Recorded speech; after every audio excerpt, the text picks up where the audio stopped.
ರಸ್ತೆ ಸುರಕ್ಷಾ ಸಪ್ತಾಹ ಕಾರ್ಯಕ್ರಮಕ್ಕೆ ಚಾಲನೆ.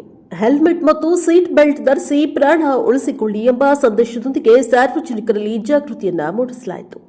ಎಸ್ಆರ್ ಚನ್ನಗಿರಿ ಪಟ್ಟಣದ ಗಾಂಧಿ ವೃತ್ತದಲ್ಲಿ ಕಾನೂನು ಸೇವಾ ಸಮಿತಿ, ವಕೀಲರ ಸಂಘ, ತಾಲೂಕು ಆಡಳಿತ, ಪೊಲೀಸ್ ಇಲಾಖೆ ಹಾಗೂ ವಿವಿಧ ಸಂಘ ಸಂಸ್ಥೆಗಳ ಸಹಯೋಗದಲ್ಲಿ ಮಂಗಳವಾರ ಈ ರಸ್ತೆ ಸುರಕ್ಷಾ ಸಪ್ತಾಹ ಕಾರ್ಯಕ್ರಮ ನಡೆಯಿತು.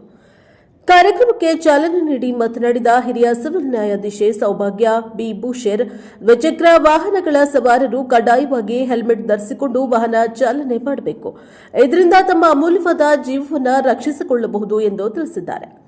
ರಸ್ತೆಯಲ್ಲಿ ಸಂಚರಿಸುವ ಎಲ್ಲಾ ವಾಹನಗಳ ಚಾಲಕರು ರಸ್ತೆ ಸಂಚಾರಿ ನಿಯಮಗಳನ್ನು ಕಟ್ಟುನಿಟ್ಟಾಗಿ ಪಾಲಿಸಿದರೆ ಅಪಘಾತಗಳನ್ನು ತಪ್ಪಿಸಬಹುದು. ಅತಿ ವೇಗವೇ ಮೃತ್ಯುವಿಗೆ ಕಾರಣವಾಗುತ್ತದೆ. ಜೀವ ಹೋದರೆ ಮರಳಿ ಸಿಗೋದಿಲ್ಲ. ಅವಸರವೇ ಅಪಘಾತಕ್ಕೆ ಪ್ರಮುಖ ಕಾರಣ ಎಂದು ಅವರು ಎಚ್ಚರಿಕೆಯನ್ನ ನೀಡಿದ್ದಾರೆ. ವಾಹನ ಚಾಲನೆ ಮಾಡುವಾಗ ಮೊಬೈಲ್ ಬಳಸದಿರಬೇಕು. ರಸ್ತೆಗಳಲ್ಲಿ ಅಡ್ಡಾದಿಡ್ಡಿಯಾಗಿ ವಾಹನಗಳನ್ನು ನಿಲ್ಲಿಸಬಾರದು. ಪೊಲೀಸ್ ಇಲಾಖೆಯೊಂದಿಗೆ ಸಾರ್ವಜನಿಕರು ಕೈಜೋಡಿಸಿ ಸಂಚಾರಿ ನಿಯಮಗಳನ್ನು ಪಾಲಿಸಿದರೆ ಅಪಘಾತಗಳನ್ನು ತಡೆಯಲು ಸಾಧ್ಯ ಎಂದು ಹೇಳಿದ್ದಾರೆ.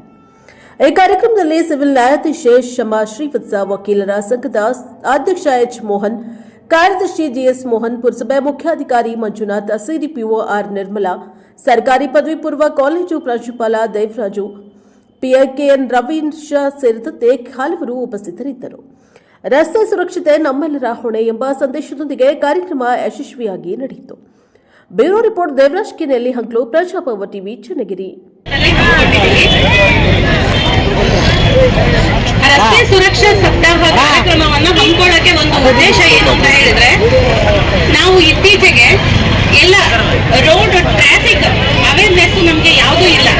ನಾವು ಏನ್ ಮಾಡ್ತಾ ಇದ್ದೀವಿ ಅಂತ ಹೇಳಿದ್ರೆ, ಟೂ ವೀಲರ್ ಅನ್ನ ಚಾಲನೆ ಮಾಡ್ಬೇಕಾದ್ರೆ ಹೆಲ್ಮೆಟ್ ಅನ್ನ ಹಾಕೊಳ್ಳಲ್ಲ, ಕಾರುಗಳನ್ನ ಚಾಲನೆ ಮಾಡ್ಬೇಕಾದ್ರೆ ಸೀಟ್ ಬೆಲ್ಟ್ ಗಳನ್ನ ಹಾಕೊಳ್ಳಲ್ಲ.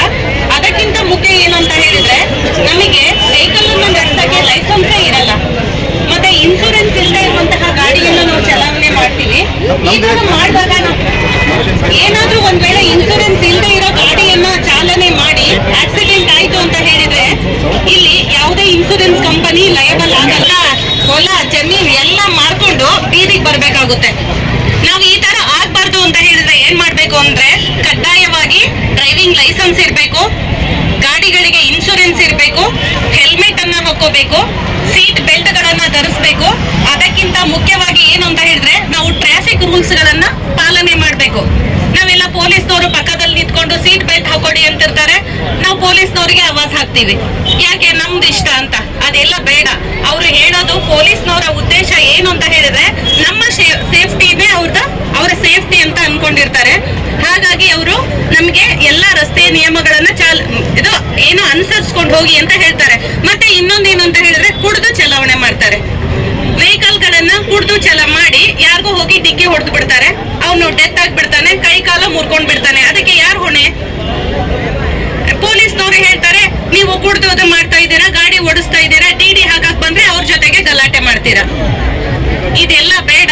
ನಾವು ಎಲ್ಲರೂ ಪ್ರತಿಯೊಬ್ಬ ನಾಗರಿಕರು ಇದಾರಲ್ವಾ, ನಾವು ರಸ್ತೆ ನಿಯಮಾವಳಿಗಳನ್ನ ಅನುಸರಣೆ ಮಾಡೋಣ, ಅನುಕರಣೆಯನ್ನ ಮಾಡೋಣ, ಅವುಗಳನ್ನ ಪಾಲನೆಯನ್ನ ಮಾಡೋಣ ಅಂತ ಹೇಳ್ತಾ, ಈ ಕಾರ್ಯಕ್ರಮಕ್ಕೆ ಆಗಮಿಸಿರ್ತಕ್ಕಂತಹ ಎಲ್ಲ ತಾಲೂಕಿನ ಆಡಳಿತ ವರ್ಗ ಇರ್ಬೋದು, ಸ್ಕೂಲ್ಗಳಿರ್ಬೋದು, ಕಾಲೇಜ್ಗಳಿರ್ಬೋದು, ಮತ್ತೆ ನಮ್ಮ ವಕೀಲರ ಸಂಘ, ಪೊಲೀಸ್ ಇಲಾಖೆ ಎಲ್ಲರಿಗೂ ಕೂಡ ನಾನು ಧನ್ಯವಾದಗಳನ್ನ ಹೇಳ್ತಾ ಇದ್ದೀನಿ.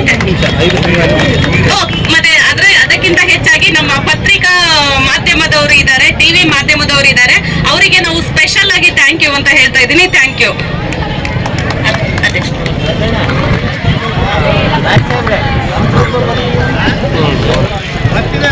ಗೌರವಾನ್ವಿತ ನ್ಯಾಯಾಧೀಶರುಗಳೇ,